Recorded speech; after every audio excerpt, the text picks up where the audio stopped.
This is the Jack Murphy Podcast. Here's your host, Jack Murphy.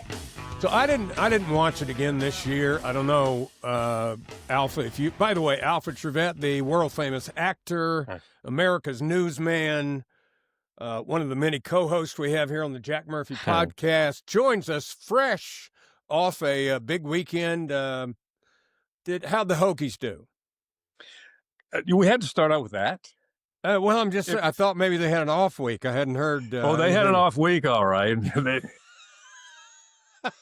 It was. I didn't mean that way. I thought maybe they weren't playing, but it was embarrassing. Following the South Carolina game, which acceptable, right. And then they play Vanderbilt at home. Had a great first half, and then stunk up the second half, and then played Old Dominion University, which I call Overdose University, and they went the entire first half without scoring.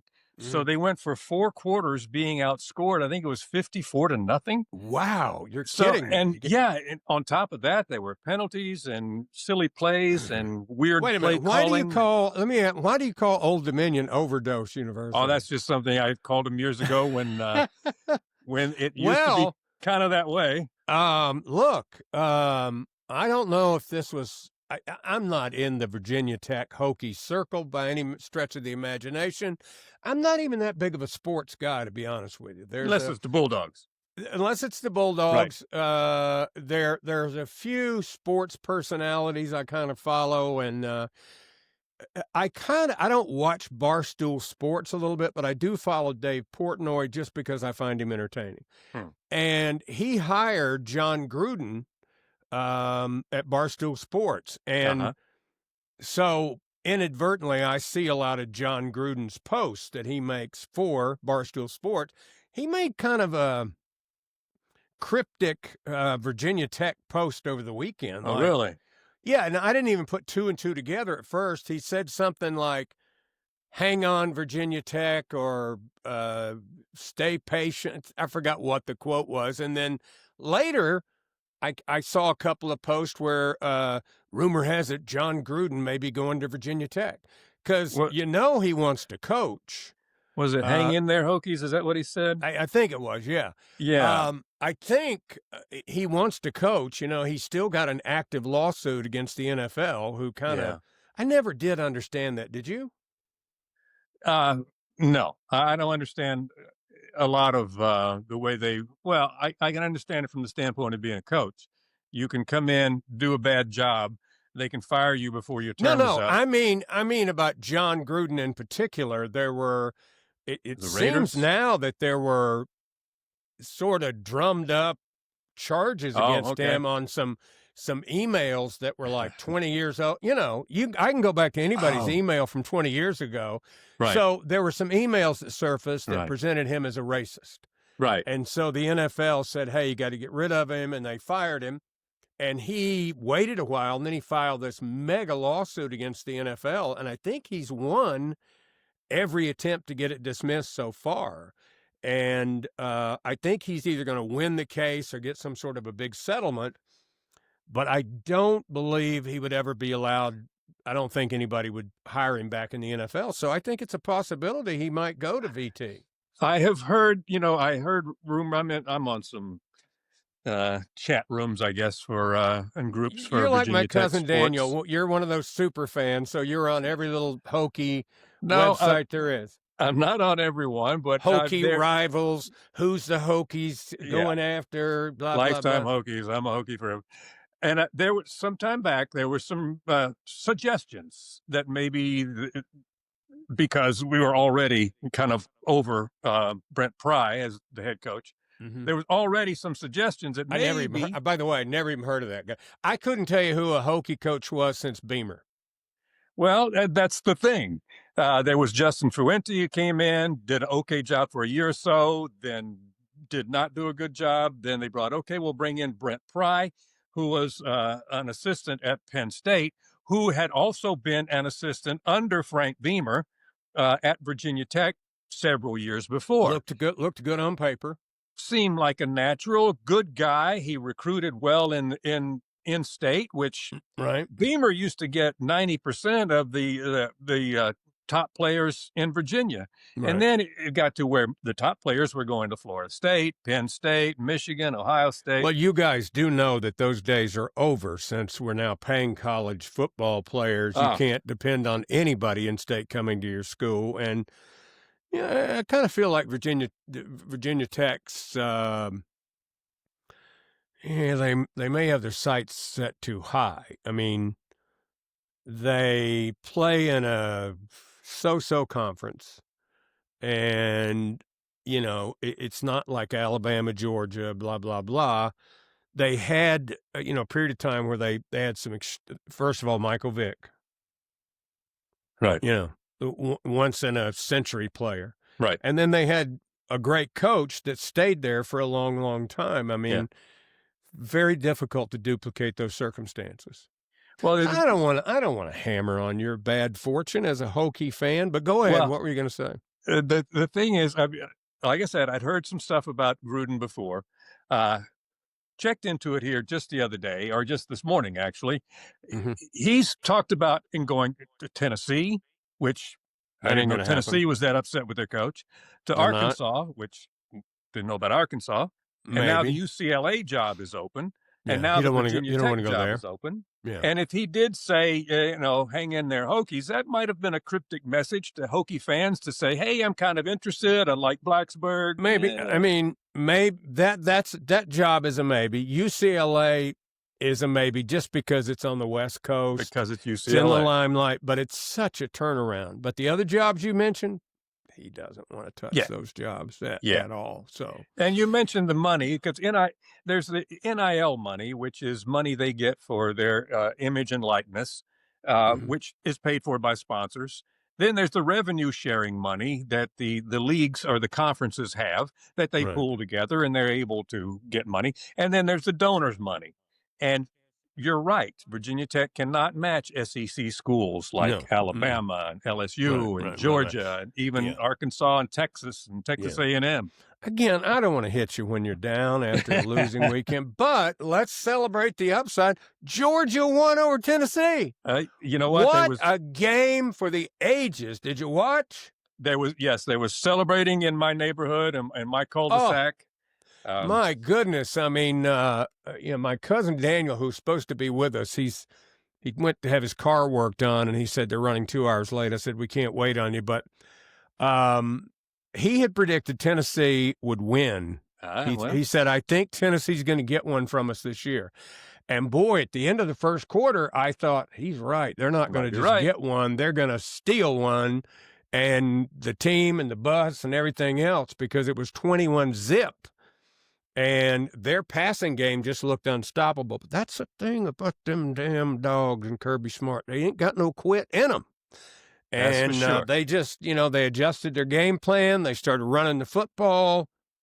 And before you know it, we're back in the game.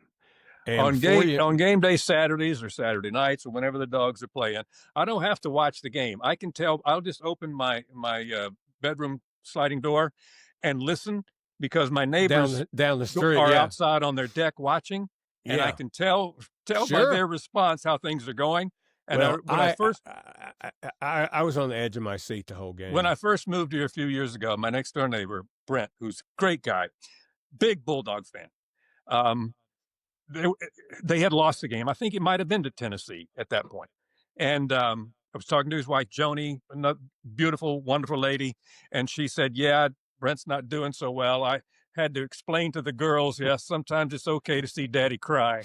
Right. I know how that is. Well, after the first quarter, it turned into a real slugfest. I mean, you could just tell that Georgia was not going to give up. They were going to play to the last play. And, honestly, Tennessee should have won the game. It's tied 38-38. They had a relatively short, not short, but they had a makeable field goal. And the poor kid just shanked it so bad to the right it wasn't. In fact, social media is full of funny videos today where they have like guys with big screen TVs, and they have the game queued up to him getting ready to kick it, and the guy that's doing the video is dressed up like a Georgia fan, and he has a leaf blower, and he turns it on right as he kicks, and the ball goes wide right. They're pretty creative, I'll tell you. But anyway, win's a win. The Dogs win, and we will take the win. Well, I'm looking for a Hokie win next weekend because they play Wofford. The Wofford Terriers. Yes. The Wofford Terriers. Good luck against those. Hopefully they can eke one out. Good luck against those Wofford Terriers. Se te olvida que hasta puedo hacerte mal si me decido, pues tu amor lo tengo muy comprometido, pero a fuerza. Over the weekend, besides the football, which was a great break from all the serious stuff that happened last week, which just, every day I had new emotions and new things that popped up in me. And I did my walk in the woods today, and I said, I'm guilty of not being bold enough. And I think all Americans are guilty of not being bold enough. And this guy who's now dead has set an example for all of us about how bold we need to be. Because if we are not bold now, we won't have an opportunity to later. Because whether you want to admit it or not, the Democratic Party has let in Marxist, socialist, communist, whatever you want to call them. They've let a bunch of them into their party, and along with the trans movement and the LGBTQXYP movement. And they're all in that same tent, and they're going to stick up for each other. And this group that I'm talking about, they hate America. They want to get rid of the democratic system. They want a Marxist system. They want to get rid of religion. They want a no-religion system, and they want to take over the means of production, and they want to control you and silence you. And it's just about what happened in Europe and England. And I'll tell you what, I was so happy and so moved and so elated over the weekend to watch what was happening in the UK.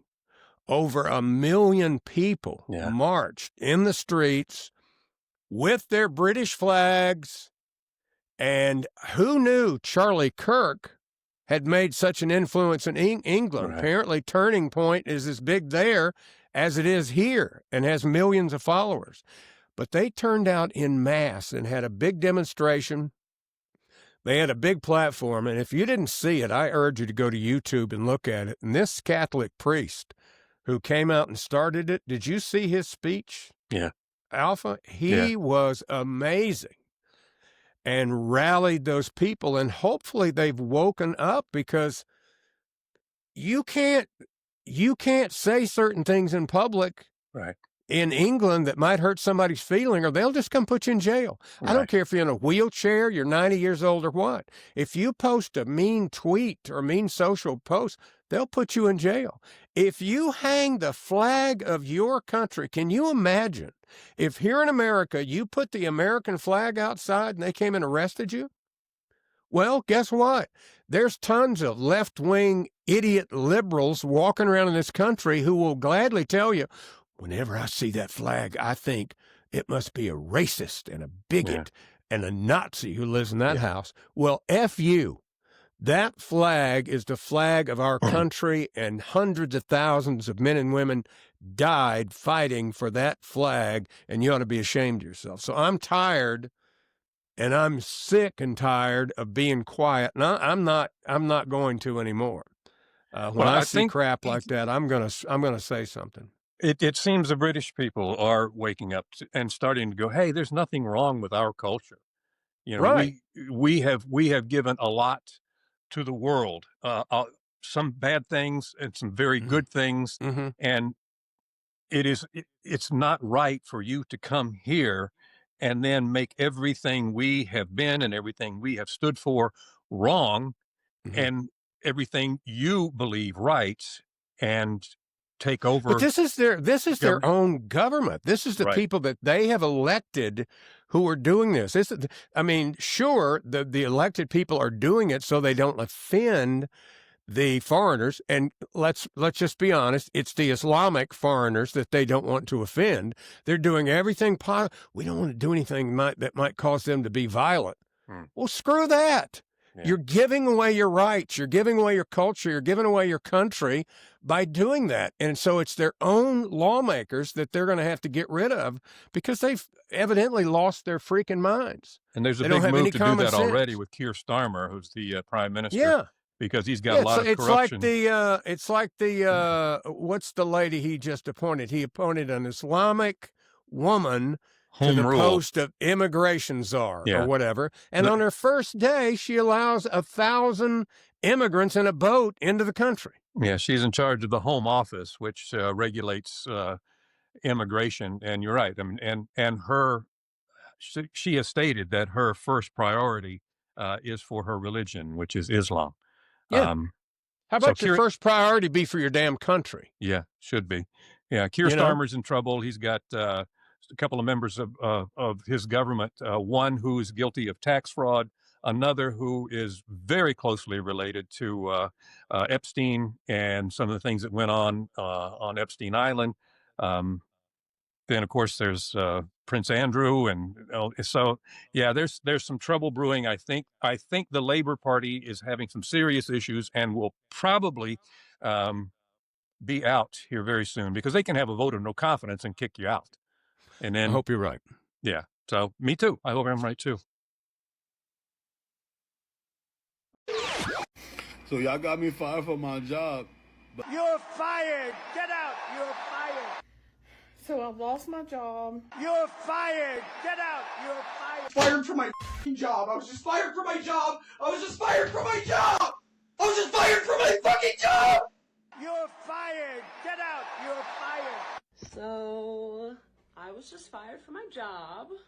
You're fired. Get out. You're fired. All right. I don't ever watch them, Alpha, but I mean, the last time I watched them was probably back in the 90s, talking about the Emmy Awards. Oh. But they had the Emmy Awards last night, and it was your typical lib left wing. I hate America. I hate Trump.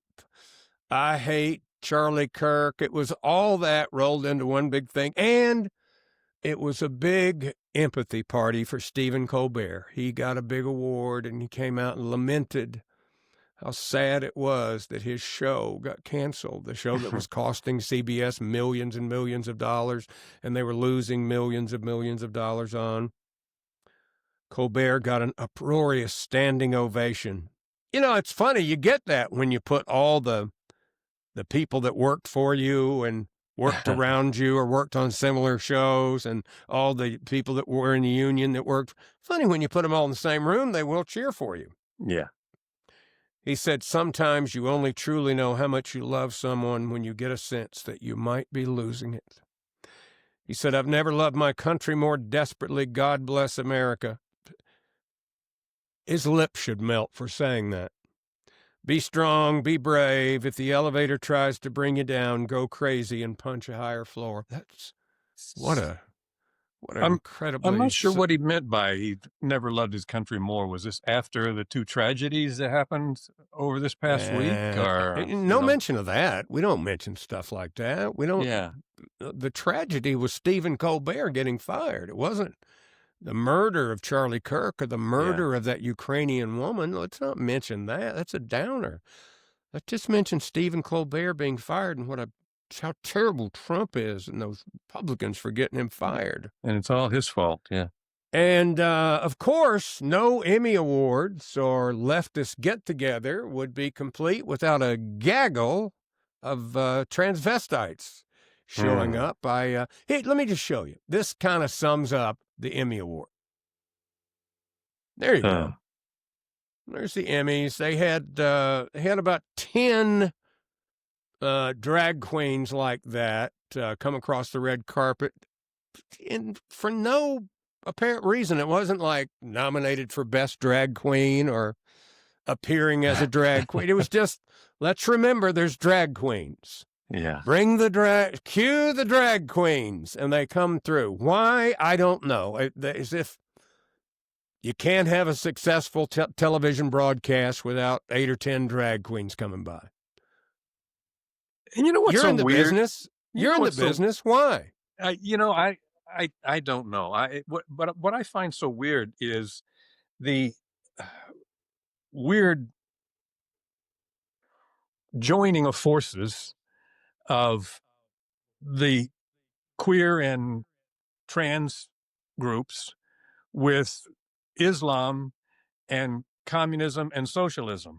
I don't. It's funny you should say that. One of Charlie Kirk's famous speeches is he says there is a spiritual war coming to America that will combine woke Marxism along with Islamic,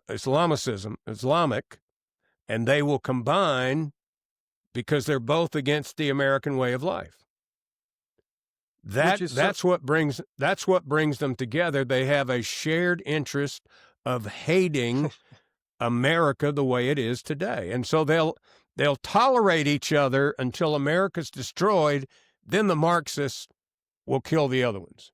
No, the Islamists will tolerate. I mean, the Islamics will kill them all. They will tolerate that for a time, but I've seen a number of people who say they've transitioned, and one guy says now I'm a woman and I've accepted, I've become Muslim, and I'm going to Gaza. Well, good luck with that. I mean, yeah, you're not welcome there, and for them to try to join forces as a team, and you're right, it's just because they have the one goal, and that's destroy. It's the motto, the nuclear family. The enemy of my enemy is my friend, I think is their motto. But it's just a bunch of nutbags. The Matrix director, Lily Wachowski, who was born Andrew, by the way. Now, this is the person that directed The Matrix. I liked the movie until I saw Lily. Hello, Lily. That's Andrew. Now, Lily, who defended the transgender DC Comics writer Gretchen Felker Martin, whose Red Hood comic book series has been canceled after she celebrated the assassination of Turning Point USA founder Charlie Cook. Not that just she was against what he stood for, but celebrated the assassination. Right. And whenever you celebrate somebody's assassination, you're telling the other side it's okay to assassinate, so don't be surprised when somebody assassinates you, because violence begets violence is the bottom line. Well, I don't know if you've seen some of the videos of people who are just saying, hey, it's okay that they killed him. And in fact, what they should do now is go kill his family. They should burn down his parents' house. They should kill anybody who feels sympathy for them. Yeah. It's like, the people that are calling people like him fascists are in fact a fascist. Right. I mean, if your goal is to silence anybody you disagree with, then you indeed are the fascist. There's a teacher, Alpha, in the Toronto district, Toronto, Canada. There's been an investigation launched after the incident at the Corvette Junior Public School, according to the Toronto Sun. Parents complained that their 5th and 6th grade students were shown a video of Kirk's assassination, which happened on Wednesday. In a letter to the parents, the principal said during class, students were shown a portion of the video in response to questions about the event. The teacher then went on to explain that the assassination was the result of his comments and his beliefs. Some people are starting to pay the price for that. Did you see Stephen King? I mean, Stephen King had to apologize. There were and there's somebody's posting an Excel spreadsheet. Yes. of all the people that have been fired as a result of their comments. Like last week, we had that doctor and some other people on, and so yeah, the Charlotte communications director from the Panthers was fired. Right. We've had a lot of people fired locally. There's a So website that's Charlie's Murderers. Yeah, there's a website that's collecting all these people who have done this, and they, leaders in their communities, in government, in business. Yeah, it's called organizations. Charlie's Murderers. Right, and they got so far 50,000 of them. Yeah, and you can report people there, and it's going to be a permanent archive, and it'll be searchable, and you can look and see if somebody you're going to hire or whatever has ever done such a vile thing in the past. You remember when you were in school, the principal would go, "Careful, this will go on your permanent record." Yeah, exactly. And the internet is the ultimate permanent record. Well, and for Stephen King, he's lost $15 million in movie deals that have been canceled because of what he had to say. I mean, and what he said was a lie. Stephen King. He said that Charlie Kirk believed in throwing gays off of rooftops, and stoning them, and he never said that. But this is not the first time that Stephen King has done such a thing. He's done this in the past about other people, just like Rosie O'Donnell, who the other day said, "My man, the shooter was a MAGA. Is anybody surprised?" And then she had to apologize when it wasn't. But I'll tell you something I noticed. Saturday and then again yesterday, and I think this is the Charlie Kirk effect. It was young people, young families, young women, young men who were making posts that said things like, I haven't been to church in 10 years. Right. And I knew a little bit about Charlie Kirk, but not a lot, but I watched a bunch of his videos over the past few days, and we're going to go to church today in his honor. And I thought, that's if you're seeing these people on social media, these few, I'm sure there's thousands more. I'm sure Charlie would say then it was worth it if he saw that. But one of them in particular got me. Look at and listen to this lady and tell me he didn't make an effect on her. Well, something profound is happening right now, and I can't stop crying over a man I've never met. I have never in my life been able to see so black and white, good and evil, like just right in front of my face. And as painful as it is to see even people within arm's reach of me, people I know, being on that side, I am so fucking proud of myself for doing the work to get to where I am, to know that I will never be as despicable as the people over there. That this video was much, much longer. I mean, she went on for several minutes, but what an effect on her. I mean, you could look at her and tell that she was a pretty left-wing liberal, not your normal conservative person, and that her friends were too, and that this this thing's had a profound effect on her. It's really made her rethink right and wrong, and the way we act as human beings.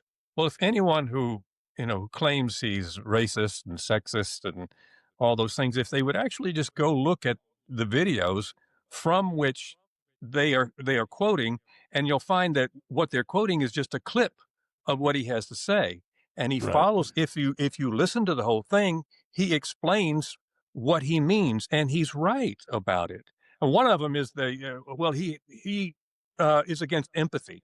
Well, if you listen to the whole quote, he says, "I prefer sympathy." Because if empathy implies that you know exactly how someone feels, and there's no way for you to know exactly how someone feels.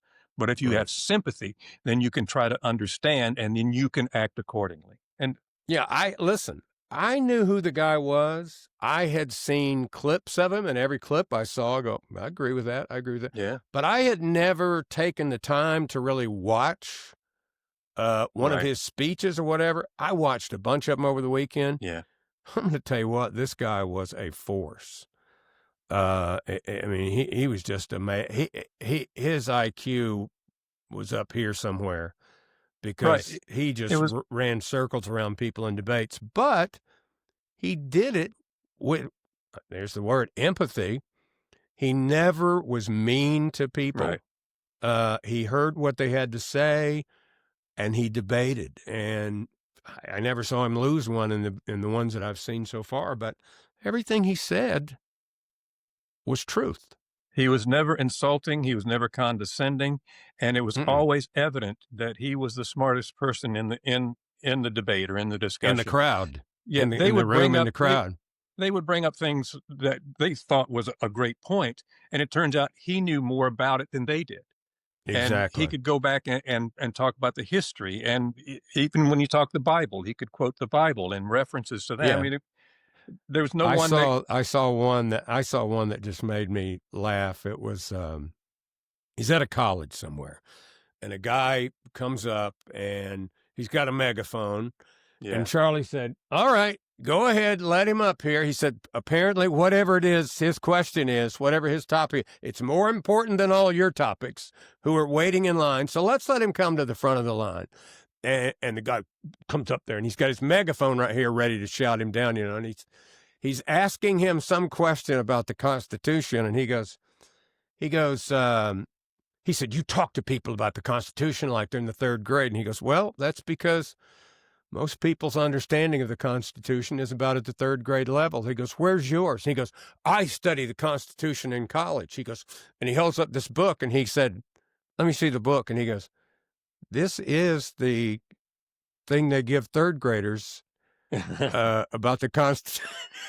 It was like a little cartoon thing they give them about the Constitution. He said, "Well, let's see what you know about the Constitution. What's the 14th Amendment?" The guy knew nothing. Right. And then he proceeds to give him a little short master class on the Constitution. I mean, it was just absolutely amazing. There's somewhere where students who thought they knew a lot would challenge him on economics. And then he would ask them, he said, "Well, who's Thomas Sowell? Who's Milton Friedman?" And these people who were supposedly well-versed in economics had no idea. And then he'd go, "Who's Maynard Keynes?" He's, "Oh, I know Maynard Keynes." That's because he's a supply-side economist. So they wouldn't teach the guys who were free what's market. the word I'm looking for? Who were capitalists. Capitalist type economy. But they knew the guys who were socialists in the supply side. I'm not saying all Muslims are terrorists. Don't misquote me here. But isn't it funny how all terrorists are fucking Muslims? By the way, Karen Atta, who's been a columnist at the Washington Post for 11 years, said she was fired over the weekend for, in her words, speaking out against political violence, racial double standards, and America's apathy toward guns because of Charlie Kirk. So she got fired. Yeah. Pretty much, I'll tell you this, anytime you see, here's another way to tell if somebody hates America. If they're on Blue Sky, they hate America. Yeah. Blue Sky is the social media posting place that was invented in the wake of Doge, when everybody turned on Elon Musk. It's funny how the liberals and leftists will turn on anybody who doesn't stay within the group speech or the group thought cloud. The minute Elon Musk, who gave them everything they loved, electric vehicles, listen, when I lived in California in about 2015, every good liberal had a Tesla. And if you didn't have a Tesla, they would say, "When are you going to get a Tesla? When are you going to get an electric vehicle?" And I went, my old car runs it's a polluter. They were all driving Teslas. They were all paying $100, and they just loved Elon Musk. And the minute the guy, they thought he might be attached to Trump, they started selling them. I know there's a voice guy, pretty famous voice guy. You might have heard Charlie Van Dyke. He's been voicing radio and TV stations for a long. Lives out in Arizona. His wife's a doctor. We're repped at the same voiceover agency. He's a Democratic person. I just didn't know how crazy he was. He actually when Doge started, he goes, well, that's it for my wife and I. And he has pictures of them trading in his Teslas, 2 of them, for another electric car, a Rivian or something, just because he doesn't like the policies of somebody. And I went like, now that is the epitome of Democratic liberal stupidity, because what happens? You trade the Tesla in, and then what happens to it? Somebody else buys it at a cheaper price, and they drive the Tesla. They're going to enjoy your Tesla. The Tesla is still out there, only they didn't pay as much for it as you did. The only thing you succeeded in doing is losing money. Yeah. But then worse were the people who started vandalizing other people's Teslas. Yeah. Like I did. What do you expect me to do? Not drive because I don't like him? I got $100,000 in this thing. Yeah. That's what one of those nice Teslas costs. It's about $100,000. You expect me just to stop driving because you don't like him? But you're right. They were so unhinged. They just went nuts. And, there's another positive note. You started out with a positive note about what's happening in Great Britain, and hopefully that continues. But after his wife's address the other night on TV, immediately there were 18,000 new requests to start a Turning Point USA chapter. Turning Point. Right. That's fantastic. Since then, I think it's grown to over 30,000. I think that they've created a monster, is what I think. They have created a movement that's just going to get bigger and bigger and better.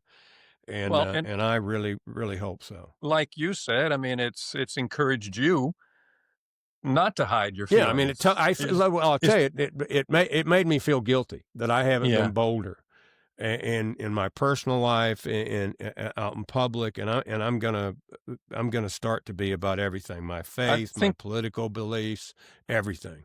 I think one of the most moving things is somebody asked him in an interview, "How do you want to be remembered?" And his first response was, "When I die." He goes, "Yeah, well, how do you want to be remembered?" He said, "I want to be remembered for being courageous for my faith." And I think that's something you're right. I think that's something we should all strive for, is to be more courageous in our faith and standing up for what we know or what we believe to be right. Yeah. So don't get mad that I speak the truth and I speak facts, but I literally have never said anything to invoke violence. And I challenge somebody to go and find a clip of a Democrat invoking violence. And I love Colin. And I think towards the end, he started to punch a little harder. But, it's Ted Cruz. I mean, this dude has to be knocked over the head, hard, right? So we've been very serious today for a half hour. A little bit. But the situation called for it. And but I don't want to end without trying to make people smile today. Alpha, just a little bit. So, I often say one of the big problems we have in society today is people just don't know how to act. True. And I think a lot of that is they just weren't raised right. True. They go out in public, and without thinking about people around them, how that will affect them, they just do whatever they want, and they don't give a what about what you think. And this lady, I don't know if this is a subway or the train, but this lady clearly didn't care how this was going to make the people around her feel. Nothing beats a Jet2 holiday. And right now, you can save £50 per person. That's 200. She's shaving her feet with the skin falling on the floor in the train. What kind of crusty old nasty feet did she have? Let's look at that again. Let's look at that one. Oh. Woo. Now, in what world is that okay? I thought clipping your nails in public was rude. Oh my God. Or picking your teeth or something. I get caught with a flosser every now and then, but I would hate to see her And then one more toes. thing. I'm going to show you a picture. And I want you to squint at this picture and tell me the first thing you see. What's up, y'all? Steve Harvey. Just want to tell y'all, God has blessed me to be on here I ain't been here. I want you to squint at the hamburger. Okay.